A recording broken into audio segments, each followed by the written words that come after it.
première intervention, celle de Pigma. Donc, moi, je vais accueillir les collègues de la plateforme Pigma. Moi, j'avais un petit mot particulier à dire sur cette plateforme. Donc, à la FIGEO, je suis animatrice du réseau des CRIGE, donc du réseau des plateformes régionales d'information géographique. On appelle ça le réseau des CRIGE entre nous. Et donc, en tant qu'animatrice de ce réseau et également directrice d'une plateforme régionale d'information géographique, je suis particulièrement ravie d'accueillir alors je ne sais pas si vous êtes tous là, mais en tout cas oui. Donc les collègues de la plateforme Pigma, la plateforme qui est portée par le GIP Algérie. Donc c'est une plateforme, comme l'a dit son président, qui a 30 ans.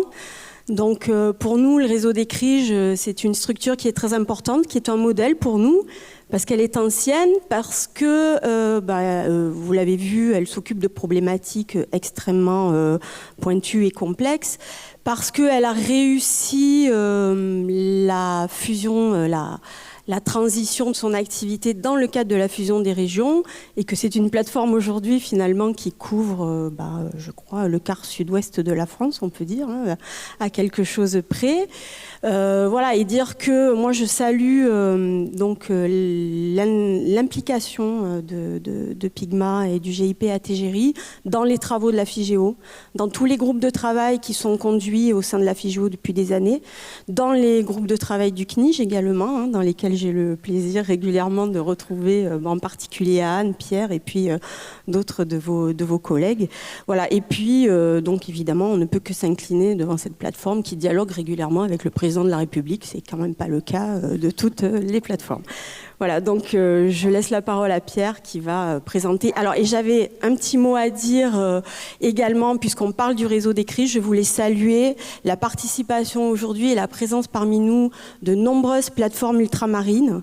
Donc c'est la première année où on vous accueille aussi nombreux. Donc sont parmi nous les collègues de Guyane, les collègues de Martinique, les collègues de Guadeloupe et les collègues de la Réunion. Donc merci à vous tous d'être parmi nous aujourd'hui.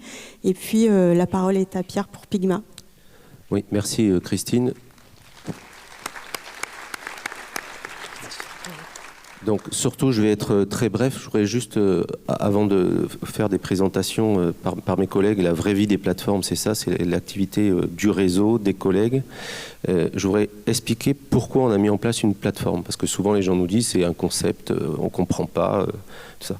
Nous, notre métier de base, depuis 1995, c'est d'abord de la connaissance du territoire pour la gestion des risques. On a commencé par la défense des forêts contre l'incendie, mais aujourd'hui, on se retrouve à apporter notre concours sur des risques qui peuvent porter sur l'influenza aviaire, sur des manifestations civiles, à apporter notre concours aux services de l'État, aux collectivités, aux SDIS.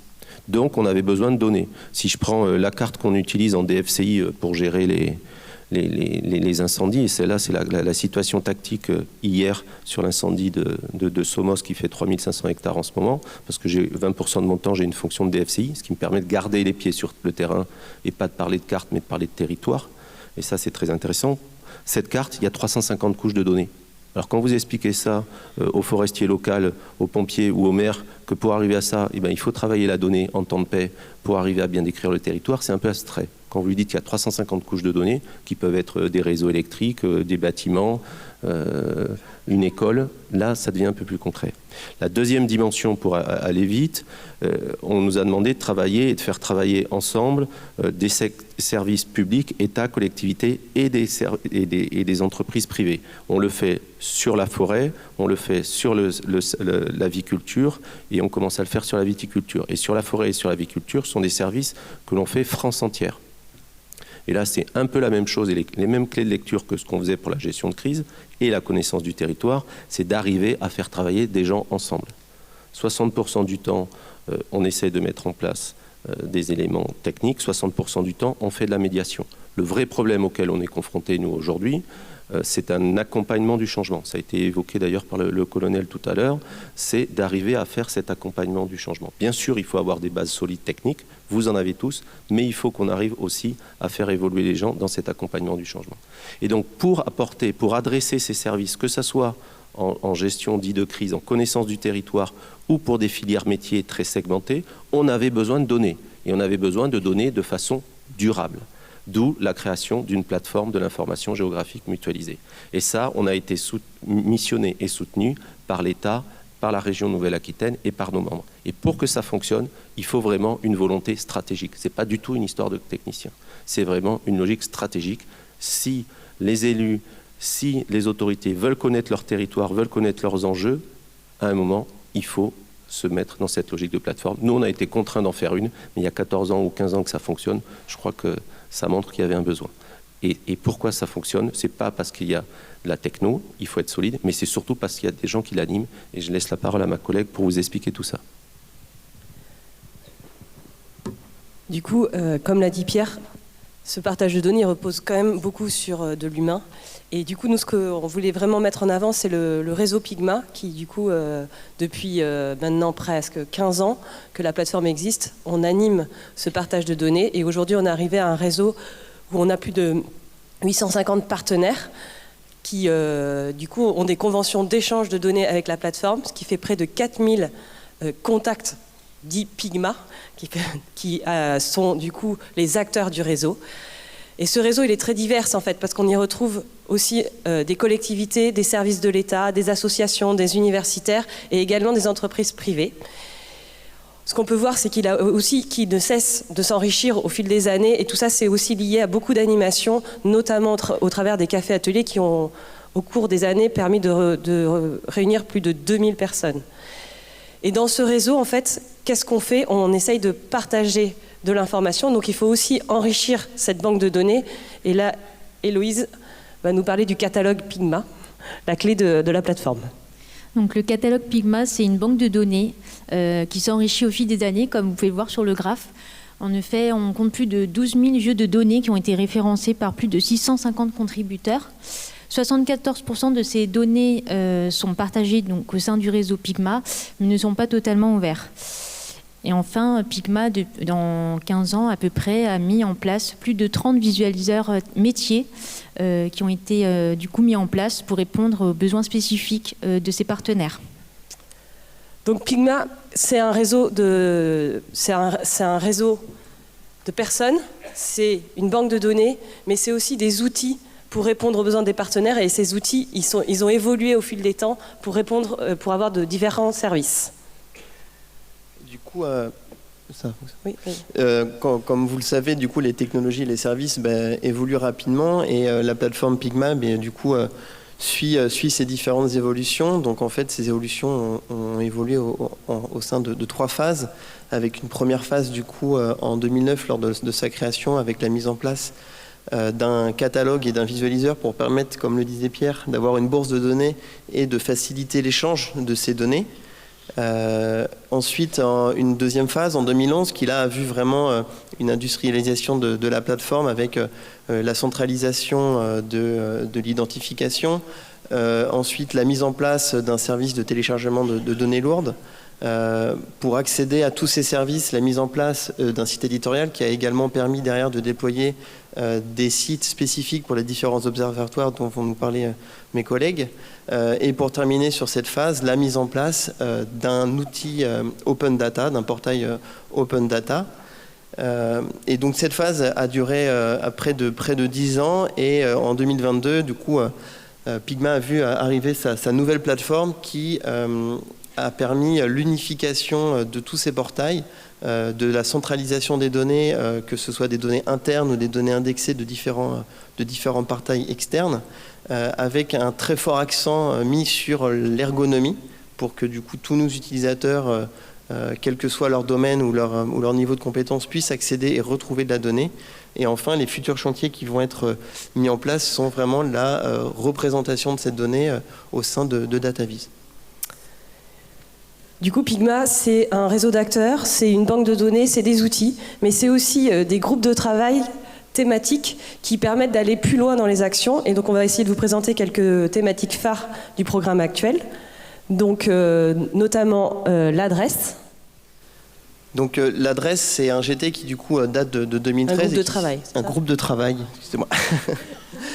Donc c'est un groupe de travail créé en 2013 qui s'appuie sur les dynamiques locales et qui a été créé dans le cadre de la normalisation des adresses postales en région Nouvelle-Aquitaine. L'idée de ce groupe de travail, c'est de réunir tous les partenaires qui sont en charge de cet adressage pour échanger les bonnes pratiques, les problématiques qui sont liées à cet adressage. Et Pigma, derrière ça aussi, propose à ses partenaires de publier et d'envoyer les bases adresses locales au sein de la base adresse nationale via ces outils, ce qui nous a permis aujourd'hui de publier 440 bases adresses locales qui comptabilisent aujourd'hui 192 000 adresses. Une autre thématique phare, c'est la mise en œuvre de plans de corps de rue simplifiés. Voilà, plus communément appelé PCRS. Je sais qu'il n'y a que des initiés dans la salle. Donc un groupe de travail a été constitué pour la mise en place de PCRS partenariaux. Aujourd'hui, ce groupe de travail en fait rassemble plus de 30 organismes publics-privés. 3 millions d'euros ont été investis dans l'acquisition et la production de PCRS. Un budget de fonctionnement aujourd'hui de 80 000 euros par an qui permet à la fois d'accompagner techniquement les partenaires, de stocker et diffuser une donnée d'intérêt commun. Pour les mises à jour, 580 000 euros ont déjà été en fait provisionnés pour pouvoir veiller au maintien des PCRS produits. Une autre thématique aussi qui est travaillée au sein de Pigma, donc c'est les documents d'urbanisme numérisés. Voilà, donc là il y a un autre groupe de travail qui existe maintenant depuis presque 12 ans, qui a été constitué autour en fait des documents d'urbanisme et de leur dématérialisation. Aujourd'hui, grâce à ce groupe de travail, on a réussi à constituer une large couverture des documents d'urbanisme au niveau régional. Et elle est axée, en fait, cette couverture sur la dématérialisation conforme, en fait, aux recommandations nationales et plus précisément aux géostandards CNIJ. Aujourd'hui, cette base de données constitue plus de 1660 documents d'urbanisme et ça couvre à peu près, je crois, 80% des communes qui ont un document d'urbanisme en Nouvelle-Aquitaine. Et là, enfin, la dernière thématique phare qu'on voulait vous présenter, du coup, c'est l'accompagnement pour l'ouverture des données dans le cadre de Pigma. Donc aujourd'hui, on retrouve dans Pigma 1185 jeux de données référencés qui sont totalement ouverts, donc en open data. Ce sont des données qui sont à la fois dans la plateforme et à la fois indexées. Et on a des outils qui permettent d'aller chercher ces données même sur des outils propriétaires tels que Open Data Soft ou Esri, ce qui est quand même une avancée. Et ensuite, on propose un accompagnement spécifique pour la liaison avec le national et surtout le suivi dans le temps de cette liaison et de ces données pour garantir une qualité. Dans le cadre de Pigma, on a également des observatoires qui s'appuient sur le centre de ressources Pigma, donc à la fois le réseau, les outils et la banque de données. Donc un observatoire des espaces naturels, agricoles, forestiers et urbains et un observatoire des risques. Alors, l'Observatoire des espaces naturels, agricoles, forestiers et urbains est traité au sein de la plateforme Pigma. Il mobilise ses outils et il s'appuie également sur son réseau d'acteurs. L'objectif principal de l'Observatoire est de disposer des repères objectifs fiables à l'échelle régionale. Et il est copiloté par l'État et la région qui se mobilisent depuis 2012 pour mettre à disposition aux acteurs territoriaux les outils de mesure d'évolution de ces espaces sur leur territoire. La donnée phare de l'Observatoire NAFU est l'occupation du sol. C'est un référentiel qui est maintenant disponible pour 3 millésimes sur l'intégralité de la Nouvelle-Aquitaine. Il existe d'autres millésimes, mais ils ne couvrent qu'une partie des territoires. Pendant la production de ce référentiel, nous avons pu nous appuyer sur le réseau de l'Observatoire NAFU qui comptabilise environ 300 contacts. C'est un réseau des acteurs territoriaux qui participent régulièrement aux événements, aux présentations spécifiques ou aux réunions techniques qui sont organisées au sein de l'Observatoire NAFU. Et grâce à leur implication et à leur appui et collaboration, nous avons pu produire les données qui consolidées avec des territoires qui devraient être plus fiables et qui devraient mieux répondre à leurs besoins et à leurs objectifs. Le principe général de fonctionnement de l'Observatoire se base sur la mobilisation de différents types de données. À titre d'exemple, je peux citer l'occupation du sol, données foncières, mais autres données également qui peuvent être différentes en fonction de la thématique ciblée. À l'intérieur de l'Observatoire, sous le copilotage État-région, et en nous appuyant sur notre réseau d'acteurs de l'Observatoire NAFU, nous travaillons et nous produisons les indicateurs, les méthodes et des outils qui devraient répondre aux différentes thématiques. Donc, si je peux mentionner quelques thématiques qui nous occupent actuellement, je peux citer un suivi d'occupation du sol et le suivi de consommation d'espace via ce référentiel. Et notre projet, c'est une mise en place d'un dispositif qui pourrait nous permettre d'avoir un suivi d'évolution du photovoltaïque au sol. Et je vais terminer sur la thématique sur laquelle nous avons investi depuis 3 dernières années. C'était de disposer d'une vision sur la thématique concernant les friches et le suivi de friches en Nouvelle-Aquitaine. Donc pour en savoir plus, pour avoir plus de détails techniques, je vous invite d'aller sur le site de l'Observatoire ou de venir nous voir au stand. Merci Martin. Le GIP Atégérie, dans le cadre de sa mission PIGMA, a mis en place dès 2015, pour le compte des services de l'État, un observatoire régional des risques naturels et technologiques en Nouvelle-Aquitaine. Donc cet observatoire s'appuie sur un réseau de contributeurs institutionnels. Donc on a l'ADREAL, la DRAF, la DSCI Aquitaine, le CEREMA, le Conseil départemental de la Gironde, le BRGM et le GIP Atégérie. Donc c'est un observatoire qui s'adresse au grand public et aux professionnels du risque. Donc depuis 2020, sa fréquentation est en nette progression et à ce jour comptabilise plus de 111 000 utilisateurs. Donc l'ORNA, l'Observatoire régional des risques en Nouvelle-Aquitaine, propose différents services à ses utilisateurs grand public et experts. Tout d'abord, il offre une vision, alors c'est un portail de référence qui offre une vision globale de l'actualité sur les études et les événements du territoire. C'est également un portail d'accès aux données risques à l'échelle régionale à travers un catalogue dédié. C'est également un ensemble d'observatoires cartographiques qui sont mis à disposition, donc des observatoires qui sont sur la réglementation, la sinistralité, l'événementiel ou encore des indicateurs statistiques.